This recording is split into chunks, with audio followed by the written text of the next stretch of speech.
समय बीता, कुछ समय पश्चात ब्रह्मा जी ने कामदेव को कहा, बुलाया और कहा तुम अब हमारा काम करो, अपना काम तो कर चुके, कुछ हमारा भी काम कर दो।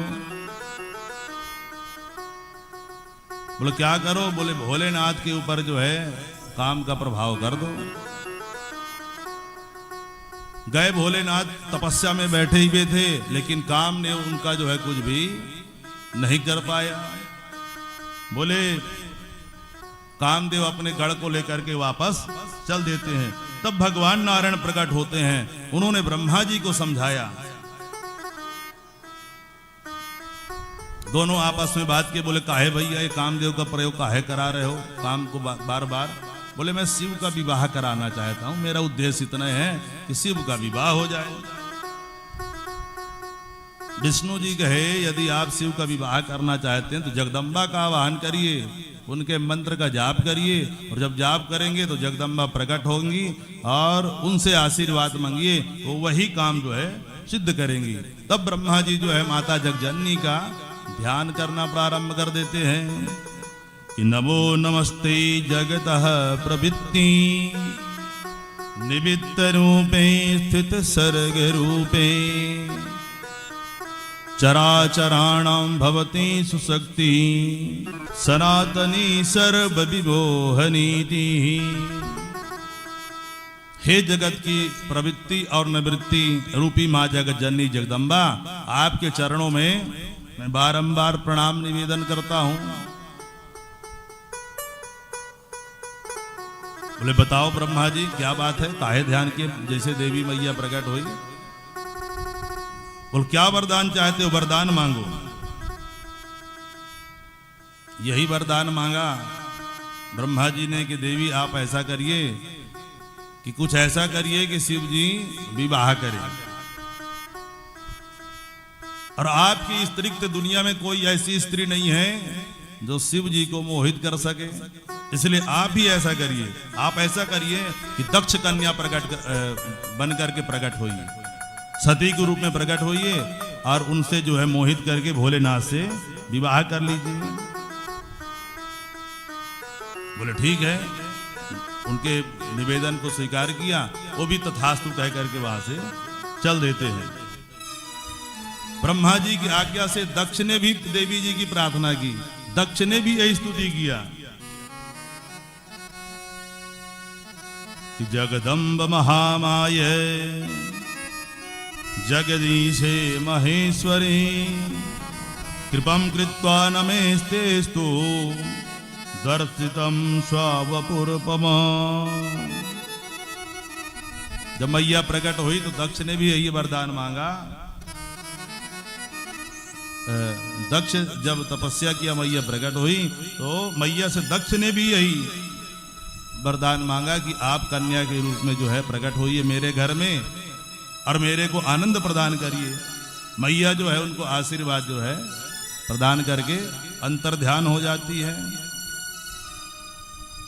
इसके परिणाम स्वरूप दक्ष के आसक्ति नाम की कन्या से 10,000 पुत्र उत्पन्न होते हैं। कितने?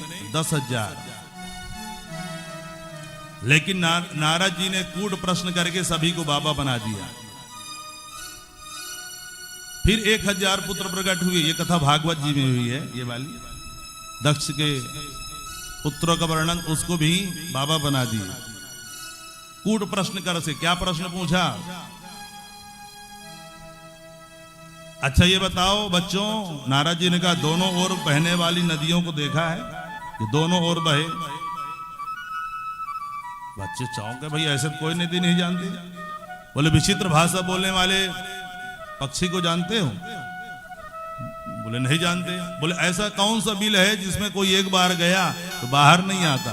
तीनों प्रश्न का उत्तर नहीं दे पाए बच्चे।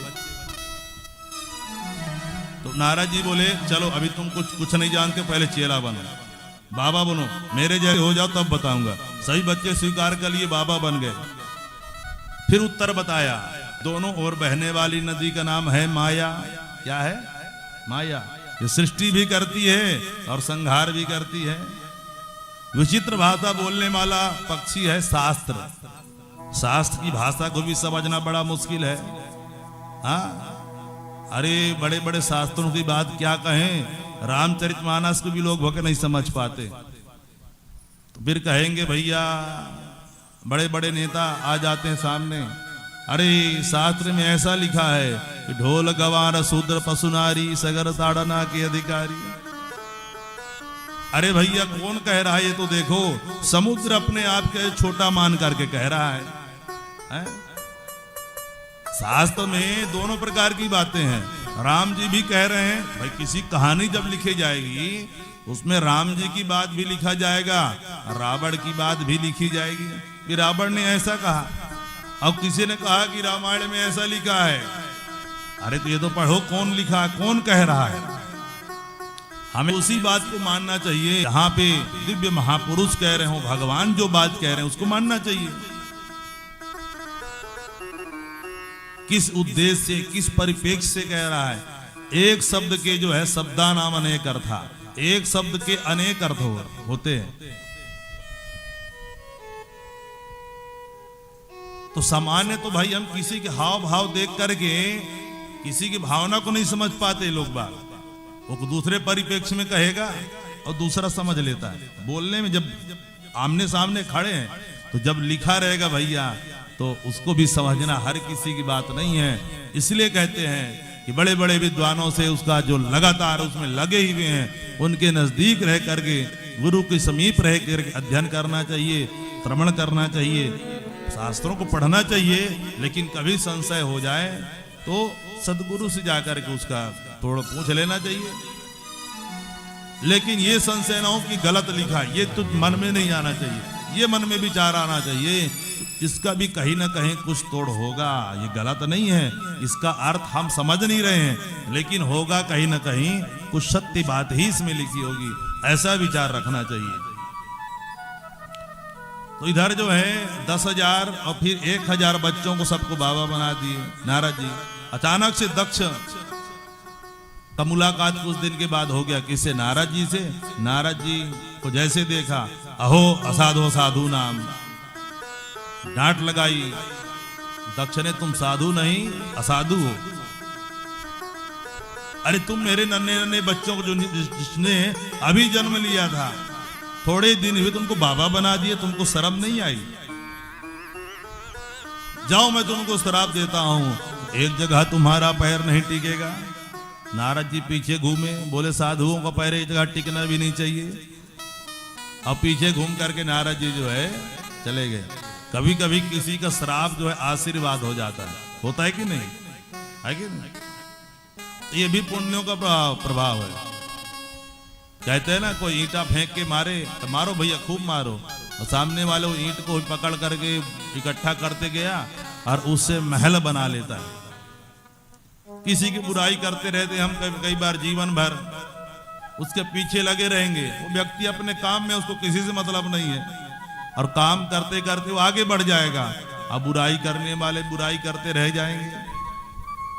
इसलिए जीवन में अपने कार्य को एकाग्र होकर के जो सत्कार्य है उसमें लगा रहना चाहिए, और इधर उधर की बातों को ज्यादा ध्यान नहीं देना चाहिए।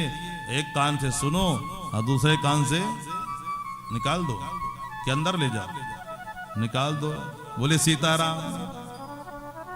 इसके बाद पुनः दक्ष ने जो है 60 कन्याओं को जन्म दिया। 10 कन्याओं का विवाह धर्म के साथ किया, 13 कन्या कश्यप मुनि को के साथ ब्याह हुआ, 27 कन्याओं का विवाह चंद्रमा के साथ संपन्न होता है, 2 कन्याएं अंगिरा ऋषि के साथ होता है, 2 कन्याओं का विवाह कृशास मुनि से, अन्य कन्याएं जो है तार्क्ष को प्रदान किया। ये 60 कन्याओं का जन्म हो गया।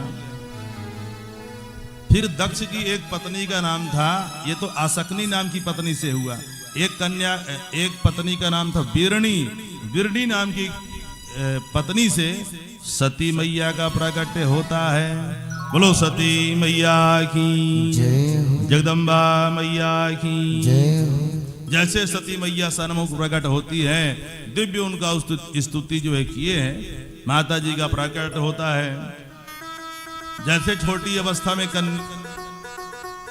माने 5-6 वर्ष की ही होती है, तब से ही नंदा व्रत का अनुष्ठान प्रारंभ कर देती है सती मैया। कुछ छोटे छोटे बच्चियां भी देखेंगे सुंदर भोलेनाथ का पूजन करने लगती है। हाँ, किसी को एक बार बताओ तो लग जाएगी, किसी को जीवन भर बताओ तो नहीं लगेगी। ऐसा काहे? ये भी अपने पुण्य का प्रारब्ध है पिछले जन्मों का, क्योंकि जो पिछले जन्म में जिसका जैसा स्वभाव होता है ना, वो कुछ ना कुछ तो आपसे आप ही प्रकट आपके गुण रहते ही हैं, जैसे पूर्व जन्म के हैं। जैसे हमारे प्रकट होते हैं, थोड़ा बहुत कुछ भी एक बताओ चार बोलेगा। हाँ, एक बताओ चार बोलेगा। हाँ, तो क्या है? पूर्व जन्म के। इसलिए अपनी स्मृति को हमेशा जो है शुद्ध पवित्र रखना चाहिए, उसमें ज्ञान भरा रहे हमेशा। कई लोग वृद्धावस्था को प्राप्त करते हैं, पहले तो बहुत ज्ञानी रहते हैं, लेकिन वृद्धावस्था में अरे हमने अपने जीवन में खूब किया, अब तो केवल लगता है कि सोए रहे हैं। तो उससे कुछ होने वाला नहीं है कल्याण। फिर सो जाओगे, जब अगला जन्म होगा तो फिर सोए रहोगे। हैं? इसलिए बुद्धि को पवित्र हमेशा, उसमें ज्ञान भरा रहे। देखिए हमारी माता जी, हाँ, श्रीमती द्रौपदी अग्रवाल जी, हाँ, और जो भी हैं आपके और जितने भी हैं समिति के, सब वृद्धावस्था में आ गए हैं, लेकिन आज भी भगवान की कथा श्रवण कर रहे हैं और सदमार्ग में लगे रहते हैं। तो कहीं ना कहीं वो सब बातें दिमाग में रहेगी। आज नहीं कल जितना संभव होगा उतना तो करेंगे सुन करके, और नहीं भी रहेगा बुद्धि स्मृति बनी रहेगी, क्योंकि स्मृति कभी नष्ट नहीं होती है, हमेशा बनी रहती है। अगले जन्म में हमारा स्मृति जो है, उससे हमको अगले जन्म में भी क्या होगा? लाभ होगा। तो सती मैया जैसे बचपन से ही नंदा व्रत का अनुष्ठान जो है करने लगती है। इधर ब्रह्मा विष्णु फिर आपस में, विष्णु भगवान प्रकट हुए, ब्रह्मा जी आपस में बात कर रहे हैं। अब ब्रह्मा जी फिर उसी बात को कह रहे हैं बार बार, विष्णु जी से फिर कहे, अरे शिव जी का विवाह, बोले चिंता मत करो, सती का प्राकट्य हो गया है, अब अति शीघ्र जो है इनका सती के साथ जो है विवाह होगा।